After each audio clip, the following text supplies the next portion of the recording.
Mike here from Trailers Direct. Here we have a custom built barbecue trailer for a local hotel. It has a rear lift up door, as you can see, painted a nice blue colour, gas struts, all rubber seals,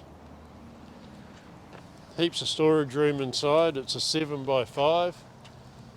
In here it has a big flat top barbecue, 6 burner, which just slides out by lifting up a couple of clamps, and there's your barbecue top all set to go. Nice and handy to get at. This is it. These are gas strutted doors, rubber sealed, lockable. It has sunraiser rims with light truck tyres.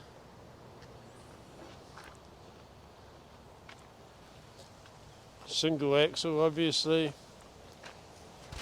A couple of gas bottles mounted on the front with a spare wheel, jockey wheel, all set to go for the barbecue season. Trailers Direct, www.qld.com.au.